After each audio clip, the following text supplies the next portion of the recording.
Harita is a student of Vidya Niketan. She is now the deputy collector of, she's been selected as deputy collector.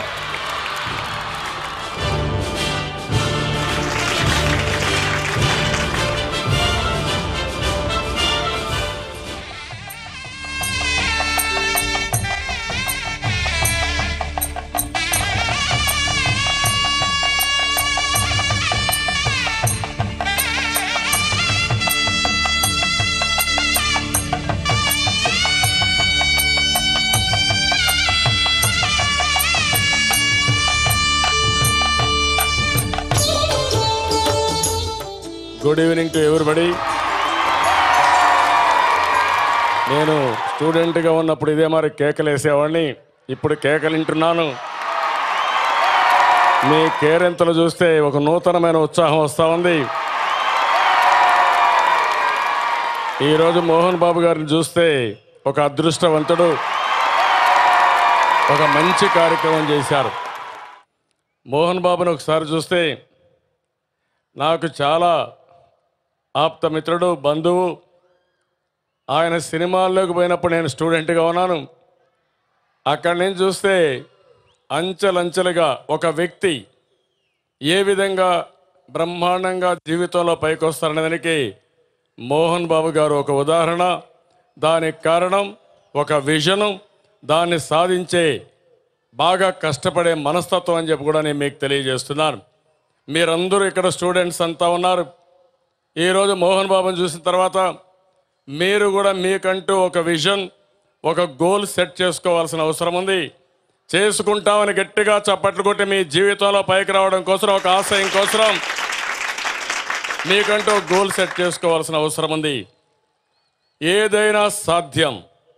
ఈరోజు పిల్లల్ని చూస్తూ ఉంటే, students చూస్తే చాలా ఆనందం, మీలో చాలా ఎమోషనే కాదు, బాగా ఇన్స్పైరింగ్గా ఉన్నారు. మోహన్ బాబు గారిని చూసినప్పుడు ఆయన ఒక టీచరు, వాళ్ళ తండ్రి ఒక టీచరు, చదువుకు చెన్నైకి వెళ్ళాడు. వెళ్ళిన తర్వాత అక్కడ టీచర్గా ఉద్యోగం చేశాడు. ఆయన అల్లరి వల్ల ఆ ఉద్యోగం కూడా తీసేశారు. అక్కడి నుంచి సినిమా ఫీల్డ్లోకి వచ్చాడు. అసిస్టెంట్ డైరెక్టర్గా స్టార్ట్ చేసి ముందు విలన్గా యాక్ట్ చేసి తర్వాత హీరో అయ్యి తర్వాత ప్రొడ్యూసర్ అయ్యి ఈరోజు ఒక ఎడ్యుకేషన్ ఇన్స్టిట్యూషన్కి బ్రహ్మాండమైన ఒక యజమానిగా మీ అందరికీ ఆదర్శంగా ఉన్నాడంటే మనస్ఫూర్తిగా అభినందించాల్సిన అవసరం ఉంది. ఒకరి జీవితంలో మీరు ఒకసారి చూస్తే ఏ నాయకుడిని చూసినా, ఏ వ్యక్తిని చూసినా అసాధారణమైన శక్తి సామర్థ్యాలు ఉన్నాయి. ఆ శక్తి సామర్థ్యాలను ఉపయోగించుకుంటే మనం ఏ స్థాయికైనా రీచ్ అయ్యే పరిస్థితి వస్తుంది. మీరు ఉపయోగించుకోలేకపోతే మనం ఎక్కడికక్కడ ఉండిపోతాం. ఓసారి ఎన్టీ రామారావు గారిని మీరు చూశారు. ఆయన కూడా ఒక సాధారణ కుటుంబంలో పుట్టి ఒక అసాధారణ వ్యక్తిగా, ఒక శక్తిగా, ఒక యుగ పురుషుడిగా మారారంటే ఆయన పడిన శ్రమ, ఆయన దూరదృష్టే కారణం అని చెప్పి కూడా నేను మీకు తెలియజేస్తున్నాను.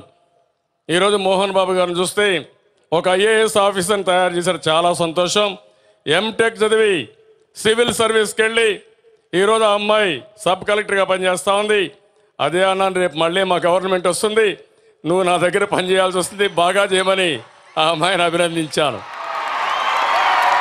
నేను ఒకటే మిమ్మల్ని అందరినీ కోరుతున్న, పిల్లలందరినీ, స్టూడెంట్స్ అందరినీ, ఈరోజు భారతదేశం చూస్తే 50% జనాభా 25 సంవత్సరాల కంటే తక్కువ వయసు ఉండేవాళ్ళు ఉన్నారు.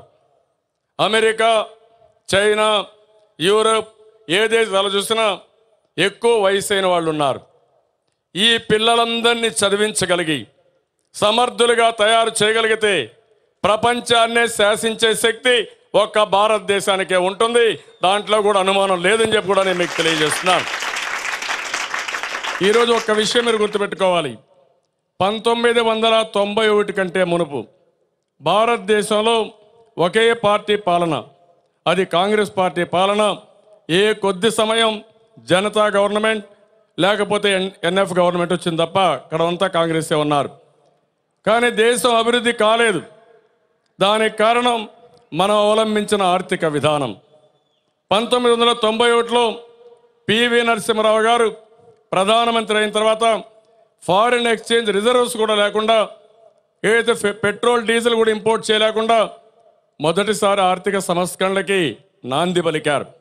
ఆయన ఎప్పుడూ మాట్లాడలేదు. మాట్లాడితే ఓట్లు పోతాయనే ఉద్దేశంతో ఎప్పుడూ మాట్లాడకుండా ఆర్థిక సంస్కరణని అమలు చేయడం మొదలుపెట్టారు. 94లో నేను ముఖ్యమంత్రి అయిన తర్వాత ఆలోచించినప్పుడు భారతదేశం చూస్తే బ్రహ్మాండమైన యువతున్నారు. అంతకు మునుపు మీరంతా కూడా ఇంత మునిపే ముందత్న గారు చెప్పినట్టు తమిళనాడుకి, మహారాష్ట్రకి, కర్ణాటకకి ఇంజనీరింగ్ కాలేజీ చదువుకోవడానికి పోయేవారు. నేను 9 సంవత్సరాల్లో 30 ఇంజనీరింగ్ కాలేజీలు, 350 ఇంజనీరింగ్ కాలేజీలు చేసి మెడికల్ కాలేజీలు ఇచ్చి ఎవరైనా చదువుకోవాలంటే ఇక్కడనే చదువుకునే విధంగా మనం కార్యక్రమాలు చేశాం. ఐటీని ప్రోత్సహించాం, ఉపాధి అవకాశాలు కల్పించాలనుకున్నాం. ఈరోజు నాకు ఏమాత్రం అనుమానం లేదు, బ్రహ్మాండంగా మీరు ముందుకు వచ్చారు. ఆ నేపథ్యంలో 96లో ఈ కాలేజీ పెడితే ఈరోజు మొత్తం ఇక్కడనే 10,000 మంది విద్యార్థులు చదువుకుంటారు, స్టూడెంట్స్ చదువుకుంటారంటే మోహన్ బాబు గారు చూపించిన చొరవ, ఆయన విజన్కి హ్యాండ్స్ ఆఫ్ అని చెప్పి కూడా నేను మీకు తెలియజేస్తున్నాను. బ్రహ్మాండమైన కార్యక్రమాన్ని చేశారు. నేను ఇక్కడే పుట్టాను, ఈ దారిలో చాలా దారి తిరిగాను. నేను చంద్రగిరిలో చదువుకున్నప్పుడు నడిచి చదువుకున్నాం. ఆయన కానీ మేము కానీ చిన్నప్పుడంతా కాళీబాట్ని వెళ్ళాం. తిరుపతికి కూడా ఒకసారి బస్సుల్లో, ట్రైన్లో పోయాం. ఈ ప్రాంతంలో పుట్టి ఈరోజు నేను కూడా ఈ స్థాయికి రాగలిగానంటే మీ మారిగా స్టూడెంట్ అప్పుడే నేను ఒక విజన్ పెట్టుకున్నాను. ఇప్పుడు ఐఏఎస్ ఆఫీసర్ ఆ అమ్మాయి ఏదైతే చెప్పిందో నేను కూడా ఆలోచించాను ఐఏఎస్ ఆఫీసర్ కావాలని. మళ్ళీ అనిపించింది అది చాలా కష్టం, ఇప్పుడు మనం చదవలేం. కాబట్టి ఏం కావాలనుకున్నప్పుడు ఐఏఎస్ ఆఫీసర్లు కూడా కంట్రోల్ చేసే శక్తి రాజకీయ నాయకులకు ఉంటుంది. మంచి సర్వీస్ చేయొచ్చనే ఉద్దేశంతో నేను ఎమ్మెల్యేగా పోటీ చేసి, అది కూడా యూనివర్సిటీ నుంచే పోటీ చేశాను. అక్కడి నుంచి అంచెలంచెలుగా ఎదిగాం. ఈరోజు ప్రజాసేవ చేయడానికి ఇది ఒక మెరుగైన అవకాశం ఉద్దేశంతో నేను ముందుకు పోయాను. నేను ఒకటే స్టూడెంట్స్ అందరినీ కోరుతున్నాం. ఈరోజు మన దేశంలో మీరు చూస్తే యువ సంపద ఉంది. మీరు ఒక విషయం గుర్తుపెట్టుకోవాలి, మీరు ఏదైనా అనుకుంటే సాధించగలుగుతారు. మీకంటూ ఒక విజన్ పెట్టుకోవాలి. అదే మాదిరిగా సమాజం ఈరోజంతా కూడా మనం ఆలోచించుకున్నప్పుడు భారతదేశం ఏ డౌట్ లేదు, బ్రహ్మాండమైన దేశంగా రాబోయే 2025కు 2030కి ప్రపంచంలో అమెరికా, చైనా, భారతదేశం ఈ 3 దేశాలు అగ్రదేశాలుగా ఉంటాయి. మనం సరిగా కానీ ప్రణాళిక వేసుకుంటే, మంచి నాయకత్వం ఇస్తే ప్రపంచంలోనే మొదటి దేశంగా భారతదేశం తయారవుతుంది. ఇందులో కూడా అతిశయోక్తి లేదు. దీనికి కావలసిన నాయకత్వాన్ని ఇవ్వడం, ఫ్యూచర్ మీరంతా ఫ్యూచర్ లీడర్స్, భావి భారత పౌరులు. ఈరోజు ఎక్కడ ఉంది? చదువుకోక మునుపు మీరు ఎట్టున్నారు, చదువుకున్న తర్వాత ఎట్టున్నారు ఒకసారి ఆలోచించుకుంటే టోటల్ ట్రాన్స్ఫర్మేషన్ వస్తుంది. ఒక తరంలోగా నుండే పిల్లల్ని బాగా చదివిస్తే రాబోయే అన్ని తరాలు కూడా ఆ కుటుంబంలో పేదరికం నుంచి బయటపడే అవకాశం ఉంది. ఈరోజు భారతదేశానికి సంపద లేక కాదు, ఆ విషయం మీరు గుర్తుపెట్టుకోవాలి. ఆర్థిక సంస్కరణలు ప్రారంభించిన తర్వాత దేశానికి సంపద సృష్టించబడింది. అదే మాదిరిగా గవర్నమెంట్కి ఆదాయాలు విపరీతంగా పెరిగిపోయినాయి. అయితే వచ్చిన సమస్య అంతా కూడా ఒక ప్రాపర్ విజన్ లేకుండా, ప్రాపర్ లీడర్షిప్ లేకుండా కొంతమంది అవినీతితో దేశాన్ని భ్రష్టు పట్టించే పరిస్థితి వస్తున్నారు. ఇటీవల వచ్చిన ఆరోపణలన్నీ అవే వచ్చాయి. అదే సంపదను కానీ ఒక మంచి పరిపాలన ద్వారా మళ్ళీ అభివృద్ధి కార్యక్రమాలకి, సంక్షేమ కార్యక్రమాలకు ఖర్చు పెట్టుంటే బ్రహ్మాండంగా ఉండేది. అయినా కూడా ఇలాంటి ఒడుగురుగులు వస్తూ ఉంటాయి. నేను అందుకనే ఒకటే మీ అందరూ విజ్ఞప్తి చేస్తున్నాను, చదువుకున్న యువత ఆలోచించుకోవాలి. మీకోసరం మీరు ఆలోచించడం కాదు, మీకోసరం మీరు ఆలోచిస్తేనే సమాజం కోసరం కూడా మీరు ఆలోచించగలిగితే మీరు అనుకున్న లక్ష్యాన్ని సాధించగలుగుతారు. భారతదేశం కూడా గొప్ప దేశంగా తయారయ్యే పరిస్థితి వస్తుంది. నేను అందుకనే అవినీతి పైన మీరు ఒక విషయం ఆలోచించుకోవాలి. పిల్లలందరినీ అడుగుతున్నాం, అవినీతి పైన రాజీ లేని పోరాటం మీరు చేయాల్సిన అవసరం ఉంది. సమాజానికి అవినీతి ఒక క్యాన్సర్ లాంటిది. అలాంటి అవినీతిని ప్రక్షాళన చేయకపోతే భారతదేశం కూడా మిగిలిన కొన్ని దేశాలు మనం చూస్తున్నాం, అవినీతి దేశాల్లో కలిసిపోయి భవిష్యత్తు కూడా ఇబ్బంది పడే పరిస్థితి వస్తుంది. ఆ విషయం కూడా మీరు స్టూడెంట్స్ గుర్తుపెట్టుకోవాల్సిన అవసరం ఉంది. ఈ సమస్యలో ఒక పక్క చాలామంది ఉండేవాళ్ళు అగ్రికల్చర్ ఫ్యామిలీస్ నుంచి వచ్చారు, వ్యవసాయ కుటుంబాల నుంచి వచ్చారు. పేద కుటుంబాల నుంచి వచ్చారు. ఈరోజు మన దేశంలో ఆర్థిక అసమానతలు పెరిగిపోతున్నాయి. వ్యవసాయం సంక్షోభంలో ఉంది. పేదవాళ్ళు నిరుపేదలుగా మారుతున్నారు. డబ్బులుండే వాళ్ళు కోటీశ్వరులు అయ్యే పరిస్థితి వస్తూ ఉంది. దీనికి అనుగుణమైనటువంటి పాలసీలు కూడా మీరు అందరూ ఆలోచించాల్సిన అవసరం ఉంది. మనం చదువుకున్న విద్యార్థులు ఉన్నారు. మిమ్మల్ని చూస్తే నాకు ఒక ఆశ, ఒక హోప్ కూడా. మీరు కానీ ప్రాపర్గా ఆలోచించగలిగితే భారతదేశాన్ని ప్రపంచంలో అగ్రస్థానంలో పెట్టే శక్తి సామర్థ్యం ఒక్క చదువుకున్న యువతకు తప్ప ఎవరికి లేదని చెప్పి కూడా నేను మీకు తెలియజేస్తున్నాను. దాన్ని మీరు ఆలోచించుకొని ఏ విధంగా ముందుకు పోవాల్సిన అవసరం ఉంది. నేను ఒకటే మిమ్మల్ని కోరుతున్న ఈ శుభ సందర్భంగా ఒక విజన్, ఒక కాలేజీ పెట్టాలన్న ఆలోచన మోహన్ బాబుకి వచ్చింది. స్కూల్ పెట్టారు, తర్వాత కాలేజీ పెట్టారు. ఇప్పుడు ఇది ఒక యూనివర్సిటీగా తయారయ్యే పరిస్థితి వచ్చింది. కొన్ని వేల మందికి నాకు ఒకసారి అనిపిస్తుంది ఆయన అందరినీ తయారు చేశాడు. మీలో కొంతమందిని రేపు ఎల్లుండే యాక్టర్లుగా కూడా తయారు చేసే అవకాశం ఈ ఇన్స్టిట్యూషన్కి ఉంది. అది కూడా నేను యాక్టర్ని కాదు, ఈరోజు చూస్తున్నాను. ఒక ప్రోగ్రామ్ని ఇన్స్పైరింగ్గా కండక్ట్ చేశారు. ప్రతి ఒక్కరికి స్ఫూర్తిదాయకంగా కండక్ట్ చేశారు. భారతదేశం యొక్క సంస్కృతి సాంప్రదాయాల్ని బ్రహ్మాండంగా ఇనుడింపజేస్తూ మీ కాలేజీకి వచ్చినప్పటి నుంచి చూశాను. ఆయన ఎంత డిసిప్లిన్గా ఉండాలంటే బ్రహ్మాండంగా క్రమశిక్షణ పాటించారు. ఈ కాలేజీలో కూడా క్రమశిక్షణ ఉంది. ఏ వ్యక్తి జీవితంలో పైకి రావాలంటే క్రమశిక్షణ చాలా అవసరం. కష్టపడి పనిచేయడం చాలా అవసరం. ఒక విజన్ పెట్టుకోవడం చాలా అవసరం.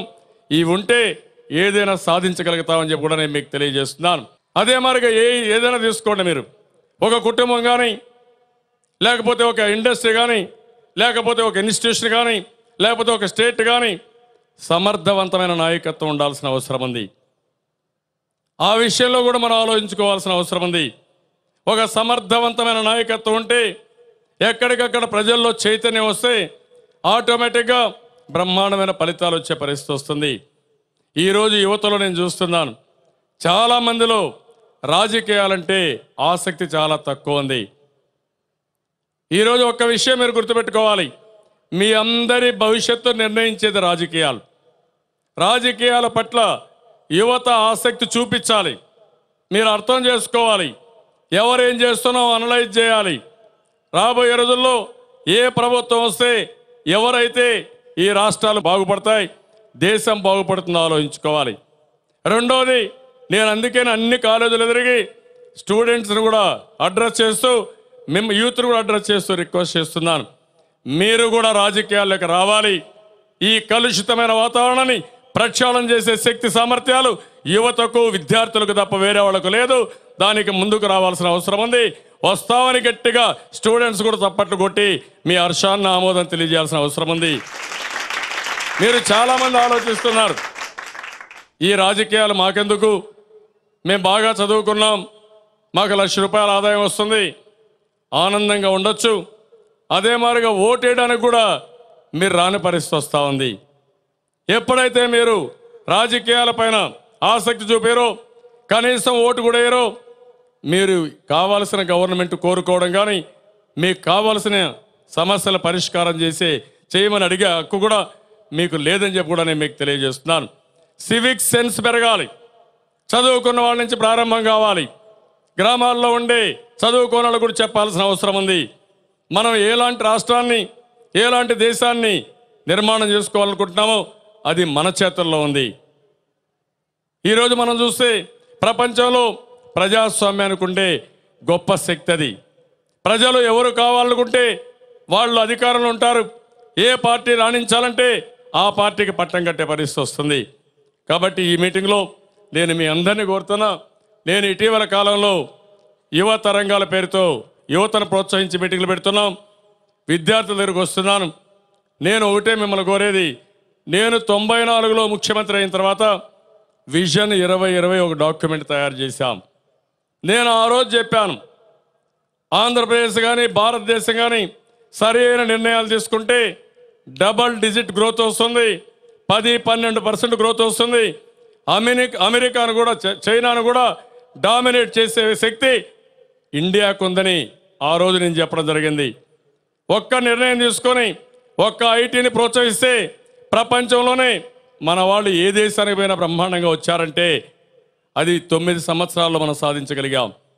నేను బేసిక్గా 2 విషయాలు ఆలోచించాను. ఒకటి నాలెడ్జ్ వల్ల శాశ్వతంగా పేదరికం పోతుంది. నాలెడ్జ్ వల్ల దేశం అత్యున్నతమైన స్థానానికి పోయే పరిస్థితి ఉంది. ఆ రోజు నేను ప్రతిభ అవార్డు పెట్టాను. ఎవరైతే బాగా చదువుకున్నారో ఆ పిల్లల్ని ప్రోత్సహించాం. ఈరోజు చాలామంది పిల్లల్ని ఇక్కడ పిలిపించి కొన్ని అవార్డ్స్ ఇచ్చారు.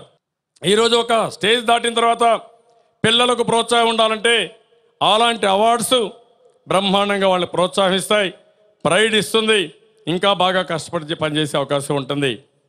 ఈరోజు మన రాష్ట్రంలో మీరు చూసినప్పుడు అన్ని ప్రొఫెషనల్ కాలేజెస్లో భారతదేశంలో మనం టాప్ ఉండే పరిస్థితి వచ్చింది. ఐఐటి, ఐఐఎం, సివిల్ సర్వీసెస్ ఏ చూసినా భారతదేశంలో మొదటి స్థానం ఆంధ్రప్రదేశ్ ఉందంటే మనం అందరం గర్వించదగ్గ విషయం. అలాంటి స్టూడెంట్స్కి ఉండే పరిస్థితి ఉంది. రెండవది, ఆ రోజు నేను ఆలోచించింది మంచి ఎంటర్‌ప్రెన్యూర్స్గా తయారు కావాలని. ఎందుకంటే ప్రపంచం ఎంటర్‌ప్రెన్యూర్స్తో ముందుకు పోయే అవకాశం ఉంది. అలాంటి ఎంటర్‌ప్రెన్యూర్స్ తయారు చేసుకోగలిగితే మన రాష్ట్రంలో కూడా అనేక ఇండస్ట్రీస్ వస్తాయి, ఇన్వెస్ట్మెంట్ వస్తుంది, బయట రాష్ట్రాలకు కూడా పోయే పరిస్థితి వస్తుందని ఆ రోజు ఆలోచించి తయారు చేశాం. ఇండియాలో ఎక్కడా లేని ఎంటర్‌ప్రెన్యూర్స్ మన రాష్ట్రంలో వచ్చారు, బ్రహ్మాండంగా ముందుకు పోయారు. పోర్ట్లు కానీ, ఎయిర్పోర్ట్లు కానీ, రోడ్లు కానీ, సివిల్ వర్క్స్ కానీ, పవర్ ప్రాజెక్ట్స్ కానీ, ఫార్మా కానీ, బయోటెక్నాలజీ కానీ అన్నింటిలో మనమే ముందుకు వచ్చే పరిస్థితి వచ్చింది. దీనివల్ల ఎంప్లాయ్మెంట్ వస్తుంది, దీనివల్ల వెల్త్ క్రియేట్ అవుతుంది, గవర్నమెంట్కి ఆదాయాలు పెరుగుతాయి. అయితే ఇటీవల కాలంలో 8 సంవత్సరాల్లో ఏం జరిగింది మీరే చూస్తున్నారు. అవినీతి విచ్చలవిడిగా పెరిగిపోయింది. రాష్ట్రంలో ఒక అసమర్థ పార్టీ అధికారంలో ఉండే పరిస్థితి వచ్చింది. అనేక సమస్యలు వచ్చే పరిస్థితి వచ్చింది. నేను స్టూడెంట్స్ అందరినీ మిమ్మల్ని కోరుతున్నా, ఈరోజు మీరు చూస్తున్నారు ఏ ఇన్ఫర్మేషన్ కావాలన్నా మీ డెస్క్ దగ్గరకు వచ్చే పరిస్థితి వచ్చింది. ఒకప్పుడు న్యూస్ పేపర్ చూస్తే తప్ప సమాచారం తెలియకుండా, లేకుంటే రేడియో వింటే తప్ప సమాచారం తెలియదు. ఈరోజు మీరు చూస్తే ప్రపంచం గ్లోబల్ విలేజ్గా తయారైంది. ప్రపంచంలో ఎక్కడ ఏం జరిగినా మీరు 5 నిమిషాల్లో మీ ఇంటర్నెట్ దగ్గరనో ల్యాప్టాప్లో కూర్చుంటే, లేకుంటే సెల్ ఫోన్లో కూర్చు తీసుకుంటే మొత్తం వచ్చే పరిస్థితి వచ్చింది. అనేక డెవలప్మెంట్స్ జరిగాయి. 15 సంవత్సరాలు కూడా మనకు ఒక రోడ్డు ఉండేది కాదు. ఆ రోజు నేను మలేషియాలో చూశాను. చిన్న దేశం, 3 కోట్ల జనాభా, 6 లేన్ రోడ్, 8 లేన్ రోడ్స్ ఆ రోజు వాళ్ళకు ఉండేటివి. ఈరోజు మనం అందుకనే పెద్ద ఎత్తున రోడ్లకు పోయాం. BOT ఆ రోజు ప్రధానమంత్రి వాజ్పేయి గారు ఉంటే ఆయన ఒక మాట అన్నాడు, నేను రోడ్స్ అన్ని 4 లేన్కి వెళ్ళమంటే డబ్బులు ఎక్కడున్నాయని అడిగే పరిస్థితికి వచ్చారు. నేను ఒక మాట చెప్పాను, మలేషియన్ మోడల్ చూడండి, BOTతో బిల్డప్ చేశారు, టోల్ ఫీ కలెక్ట్ చేస్తున్నారు, బ్రహ్మాండంగా ముందుకు పోతున్నారు. ఇనిషియల్ స్టేజ్లో కొద్దిగా మీరు ఇన్వెస్ట్ చేయండి, తర్వాత సమస్య ఉండదని ఆ రోజు సజెస్ట్ చేస్తే బ్రహ్మాండంగా ఈరోజు చూస్తూ ఉంటే 4 లేన్ రోడ్స్ అని 6 లేన్ రోడ్స్ అవుతున్నాయి, 8 లేన్ రోడ్స్ వస్తున్నాయి, బ్రహ్మాండంగా ముందుకు పోయే పరిస్థితి వచ్చింది. సేమ్ థింగ్ టెలికమ్యూనికేషన్, అదే మరి పోర్ట్లు కానీ, ఎయిర్పోర్ట్లు కానీ, ఇన్ఫ్రాస్ట్రక్చర్ కానీ అన్నీ కూడా ముందుకు పోయే పరిస్థితి వచ్చింది. ఇంకో పక్క నెగిటివ్గా కూడా మీరు ఆలోచిస్తే పవర్ సెక్టర్ రిఫార్మ్స్లో మనం ముందుకు పోలేకపోవడం, ప్రభుత్వాలు అశ్రద్ధ చూపించడం. ఈరోజు గ్రామీణ ప్రాంతాలు ఒకప్పుడు నేను పవర్ సెక్టర్ రిఫార్మ్స్ కూడా ఇంప్లిమెంట్ చేస్తే అవన్నీ రివర్స్ అయిపోయినాయి. ఈరోజు మళ్ళా దివాలా తీసే పరిస్థితికి వచ్చింది. ఇలాంటి చాలా గ్రామాల్లో కరెంటు లేదు, చదువుకోవాలంటే కరెంటు లేదు. Power is very crucial for any development. అలాంటి క్రూషియల్ సెక్టర్ గారి సెట్ బ్యాక్ వస్తే అన్ని సెక్టర్లకి సెట్ బ్యాక్ వచ్చే పరిస్థితి వచ్చింది. ఇటీవల పవర్ వల్ల అగ్రికల్చర్ దెబ్బతినింది. పోయిన సంవత్సరం 5 లక్షల ఎకరాలు పంట ఎండిపోయే పరిస్థితి వచ్చింది.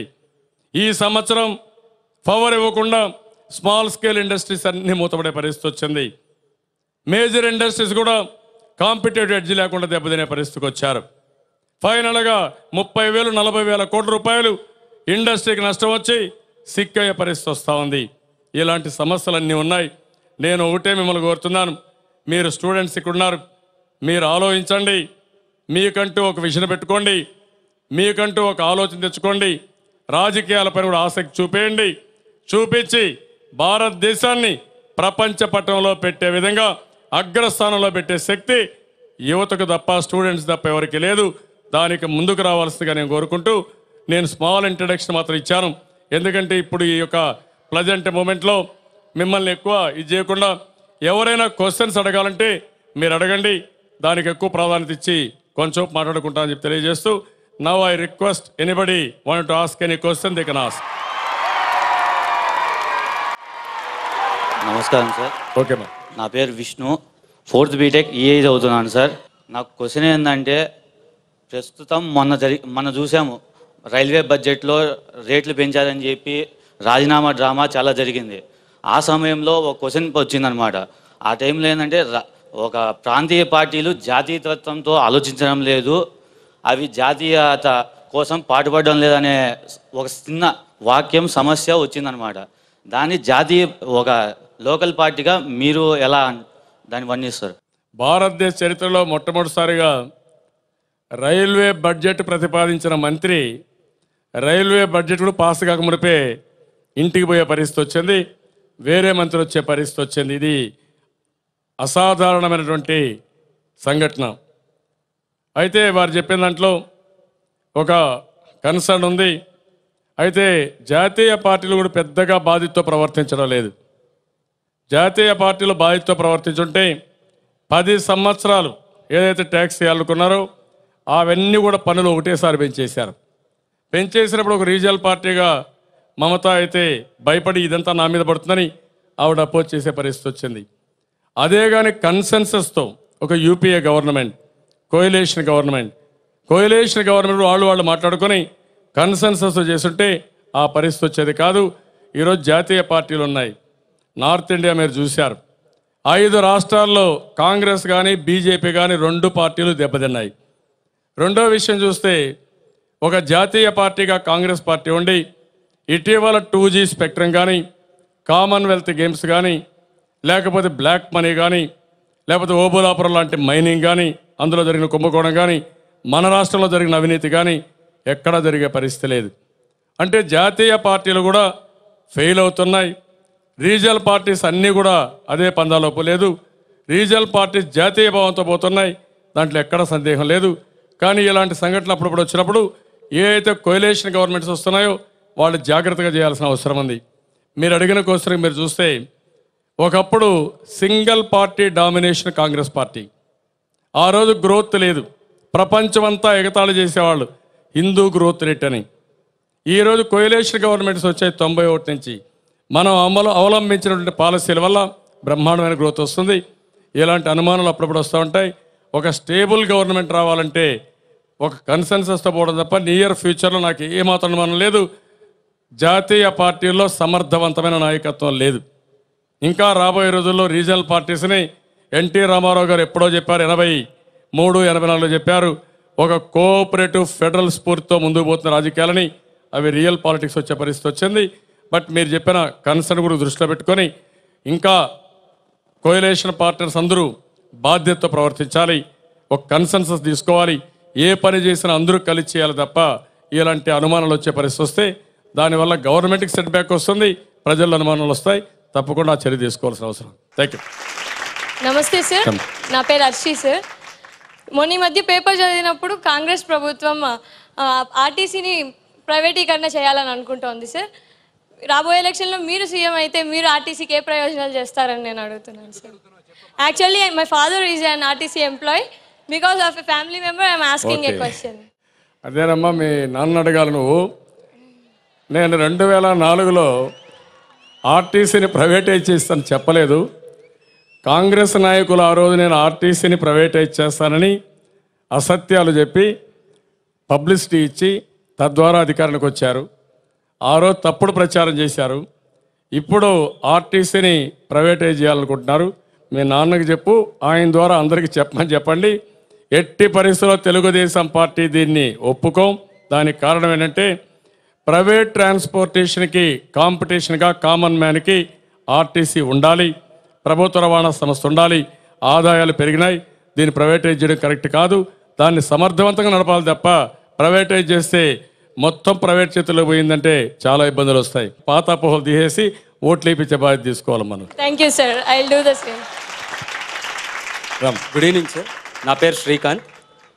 ఇటీవల ఎడ్యుకేషనల్ ఇన్స్టిట్యూషన్స్లో కాస్ట్ బేస్డ్ రిజర్వేషన్స్ ఎక్కువయ్యాయి. కాబోయే సీఎంగా మీరు ఎంతవరకు సమర్థిస్తారు? ఎట్లా మా కాస్ట్ బేస్డ్ అంటే ఎట్లా?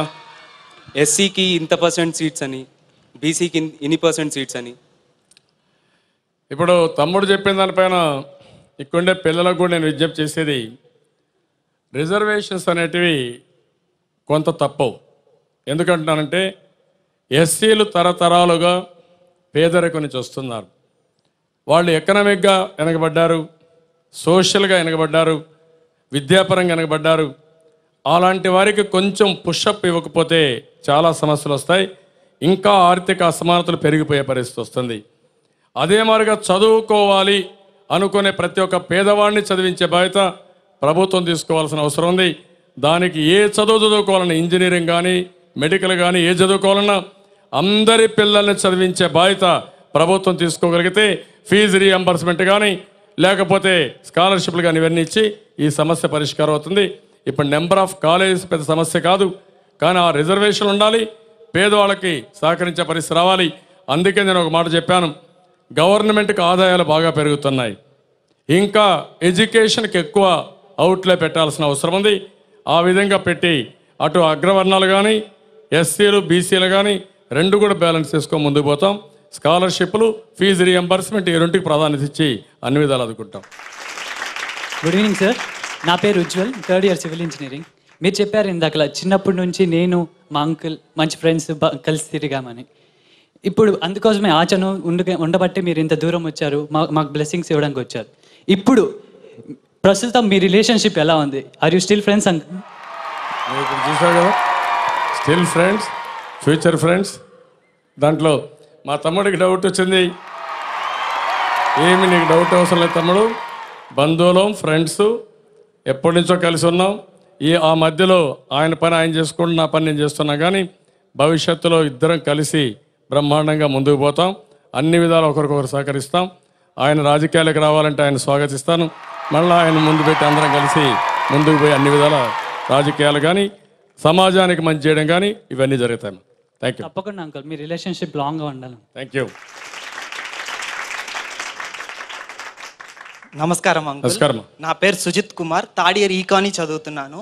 మనకి 1947లో ఇండిపెండెన్స్ వచ్చింది అంకుల్, వేరే చైనాకి 1949లో ఇండిపెండెన్స్ వచ్చింది. అదేమో డెవలప్డ్ కంట్రీ, మనమేమో ఇంకా డెవలపింగ్ కంట్రీ. దీనికి కారణాలు ఏంటి అంకుల్? ఇప్పుడు చైనా, ఇండియా రెండు మనం ఆలోచించుకోవాలి. చైనా మన తమ్ముడు చెప్పినట్టు మనకంటే తర్వాత ఇండిపెండెన్స్ వచ్చింది.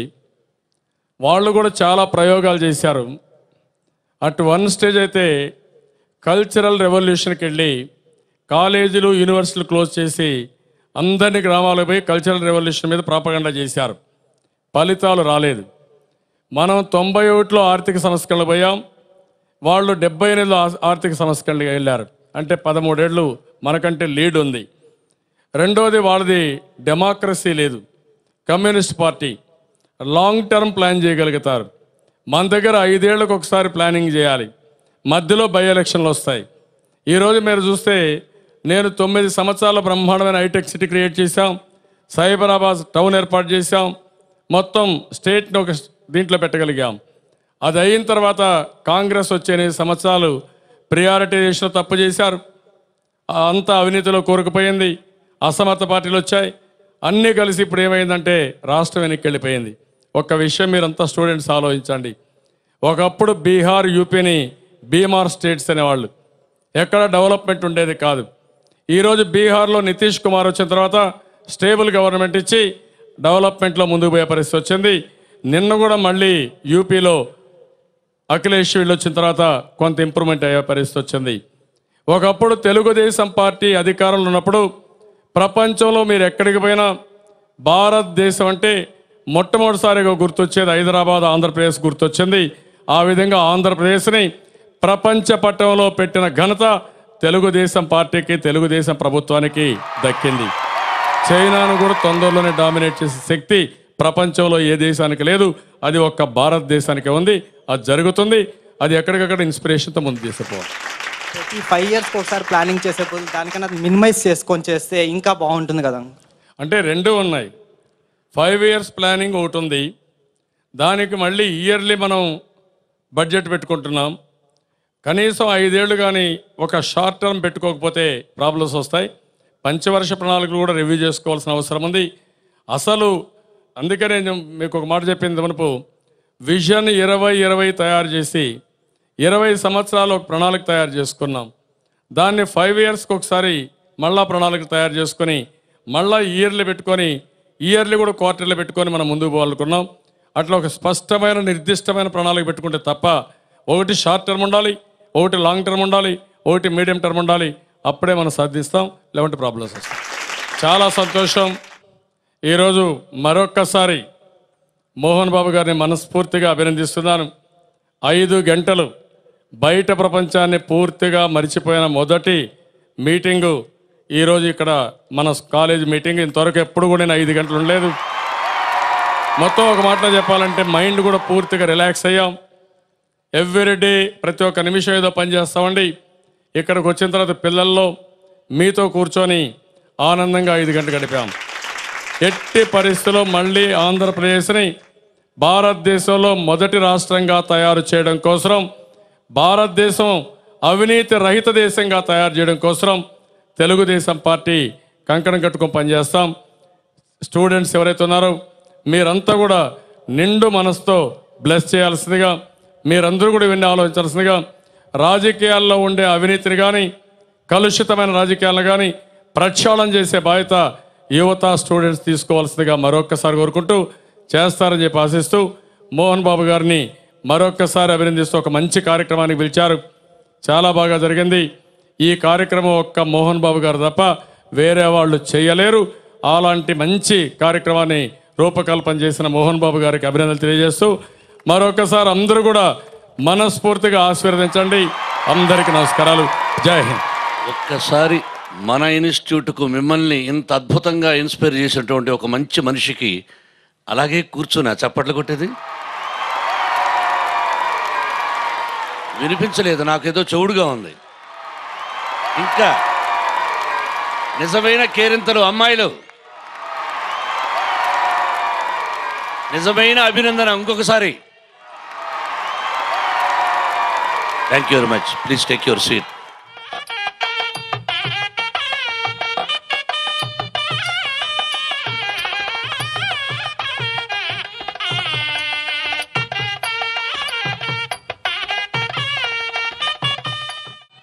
ఇప్పుడు నేను మాట్లాడాలి.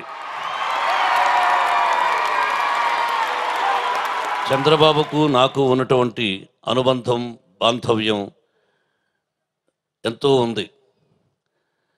చంద్రబాబుని ఎందుకు ఏకవచనం పలుకుతున్నానంటే చంద్రబాబు నాయుడు గారు కూడా అనొచ్చు, తప్పేం లేదు. కాకపోతే కొన్ని సంవత్సరాల నుంచి అదే అలవాటు. ఒక సభలో అన్నయ్య గారు మేమందరం ఉన్నాం. చంద్రబాబు నాయుడు గారిని వేదిక మీదకి రావాల్సిందిగా కోరుతున్నాను అంటే ఆయన గబక్కన మైక్ లాక్కొని ఏమది ఇంతకాలం చంద్రబాబు నాయుడు అంటూ ఇప్పుడు చంద్రబాబు నాయుడు గారు అంటున్నారు, ఏమది దూరం అయిపోతారు కదా, అలాగే పిలవండి అన్నాడు. ఆ రోజు నుంచి కూడా ఏదేమైనా నా హృదయంలో ఉన్న మనిషి చంద్రబాబు. అది అతనికి తెలుసు, నాకు తెలుసు. మా అనుబంధం ఇది 100 సంవత్సరాలు. భగవంతుడు మాకు ఆయుష్ ఎంతకాలం ఇస్తాడో అంతకాలం ఇలాగే ఉంటామని, కలిసి ఉంటామని సభాముఖంగా తెలియజేస్తున్నాను. నాకు రాజ్యసభ రావడానికి మొట్టమొదటి ఫోన్ కాల్ చేసింది మీకు చెప్పాను. చెప్పి అన్నా మీకు రాజ్యసభ ఖరారైంది అని నాకు ఫస్ట్ ఫోన్ చేసిన వ్యక్తి నారా చంద్రబాబు నాయుడు గారు. చప్పట్లు ముందే ఉన్నాయి, వెనకాల లేవే.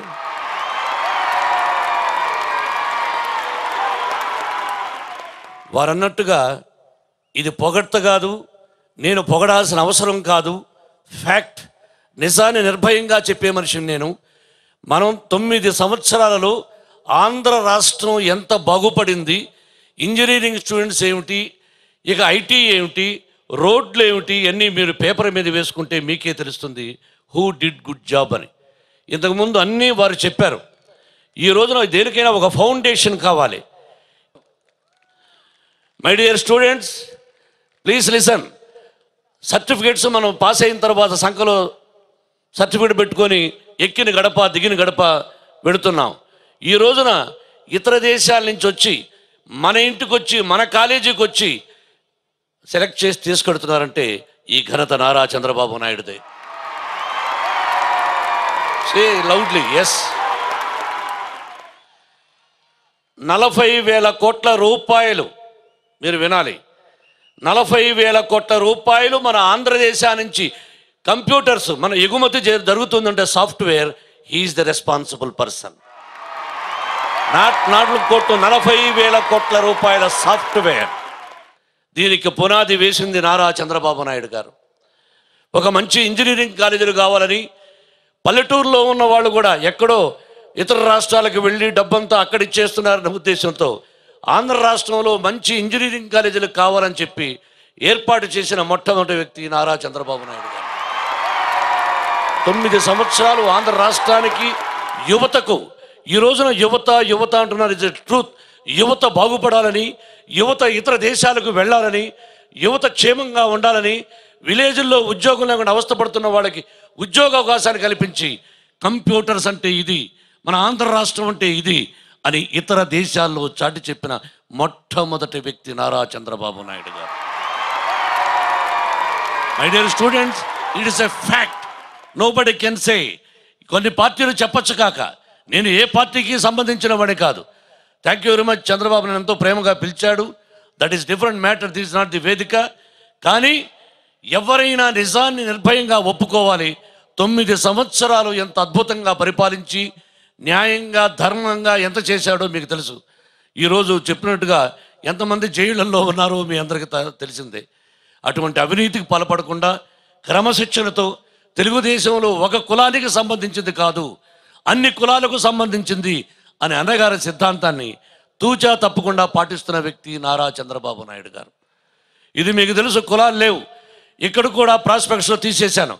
I have caste feeling or not, tell me my dear students, yes or no? Yes, the same thing is having no caste feeling. అవసరం లేదు. ఎందుకు కావాలి కులం?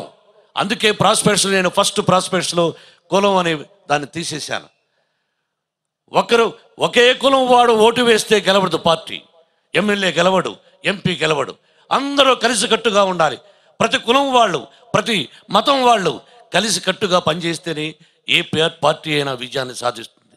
అంతేగాని ఎవరో కొంతమంది కుల చిచ్చుతో, నేను చెప్పాను కులం అని జబ్బు ఉంటే అది HIV జబ్బు లాంటిది అని. ఈరోజు నా కాలేజీలో తెలుసు ఎవరు ఏమిటని తెలుసు. నేను 25% కుల మతాలకు అతీతంగా ఫ్రీ ఎడ్యుకేషన్ ఎందుకు ఇవ్వాలి, ఎందుకు ఇస్తున్నానంటే I don't have any caste feeling. అదే తెలుగుదేశానికి కూడా క్యాస్ట్ ఫీలింగ్ లేదు. ఆ ఉద్దేశంతోనే అన్నగారు ఉన్నప్పుడే నేను క్యాస్ట్ అనే దాన్ని తీసేశాను ప్రాస్పెక్ట్స్లో. మరి యంగ్ స్టూడెంట్స్, చంద్రబాబు నాయుడు గారు అన్నట్టు మీరందరూ యువతలో ముందు అవినీతి మీద పోరాటం చేయాలి. నేను ఎప్పుడో చేశాను. చంద్రబాబు, నువ్వు ఒకటాన్ని అభినందించాలి మా స్టూడెంట్స్ని. మీరు మీ పార్టీ వ్యక్తులు అక్కడికి కర్ణాటక వెళ్ళి గొడవ జరిగితే నేను ఇక్కడ ఉన్నాను, విష్ణు మహారాష్ట్రలో. విష్ణు నాకు మాత్రం హైదరాబాద్ నుంచి ఫోన్ చేసి, డాడీ అంకుల్కి ఇలా జరిగిందంట చాలామందికి, మీరు ఏమైనా ఇన్స్పైర్ అవుతారా అంటే, నేను కాలేజీలో హాఫ్ అన్ అవర్లో 10,000 మంది స్టూడెంట్స్ను గ్యాదర్ చేసి, మనం ఏ పార్టీ కాదు, మన నాయకుడు ఒకడు తెలుగుదేశం నాయకుడు, ఒక ఎమ్మెల్యేలు వెళ్ళి అక్కడ ఒక మంచి కాజుకి వెళ్తే వాళ్ళు గొడవ చేస్తున్నారు కాబట్టి సమర్థించిన వాళ్ళు రమ్మంటే 10,000 మంది స్టూడెంట్స్, మా స్టూడెంట్స్ వచ్చారు. Yes or no? చూసావా, మా వాళ్లకు ఎంతో రుణపడి ఉండాను. కాబట్టి ఈ విధంగా అవినీతి మీద పోరాటం చేసినప్పుడు కూడా స్టూడెంట్స్ 10,000 మంది వెళ్ళి చేశాం. అవినీతి మీద పోరాటం అన్నది నువ్వు చెప్పిన సిద్ధాంతం చాలా వండర్ఫుల్ సిద్ధాంతం. అలాగే యువతను పాలిటిక్స్కి రమ్మన్నావు, అది కూడా చాలా మంచి సిద్ధాంతం అని భావిస్తూ, నేను చంద్రబాబు గురించి చెప్పాలంటే ఎంతో చెప్పాలి, ఇంకా చెప్పడానికి టైం అయింది, ఇప్పటికే కాలాతీతం అయిపోయింది. ఒక మంచి వ్యక్తిని మీరు అందరూ ప్రోత్సహించండి. ఆంధ్రప్రదేశ్ మళ్ళీ సువర్ణాక్షరాలతో లిఖించబడాలంటే ఒక మంచి వ్యక్తిని ఎన్నుకొని ఆంధ్ర రాష్ట్రాన్ని కాపాడండి. బిల్ క్లింటన్ ఆయన చెప్పారు, తమిళనాడు నుంచి వచ్చారు, 3 times ఎమ్మెల్యేగా అయ్యి. మనం చెప్తే సెల్ఫ్ డబ్బా అనుకోవచ్చు. తమిళనాడులో 3 times ఎమ్మెల్యేగా అయ్యి కాలేజీ పెట్టి వారు వచ్చి ఇక్కడికి ఎంత ప్రేమగా చెప్పారంటే, నేను ఆ మధ్య ఫ్లారిడా వెళ్ళాను. ఆయన చెప్పిందే కాదు, నేను మామూలుగా వెళ్ళి నేను నా వైఫ్ వెళ్ళి మామూలుగా హోటల్లో దిగాం. From which place? I'm from India. India where? Hyderabad.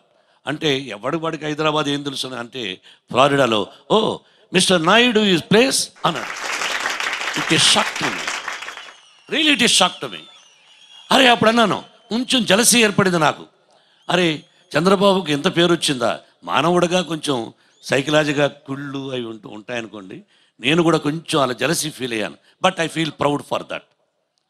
ఎక్కడో ఫ్లోరిడా ఏంటి, భారతదేశంలో ఆంధ్ర రాష్ట్రం ఏంటి, ఆంధ్ర రాష్ట్రంలో నారా చంద్రబాబు నాయుడు ముఖ్యమంత్రి ఏంటి, ఆయన గురించి ఫ్లారిడాలో మామూలు కొట్టువాడు ఫ్రమ్ నాయుడు ప్లేస్ అని అంటే the credit goes to Nara Chandrababu Naidu.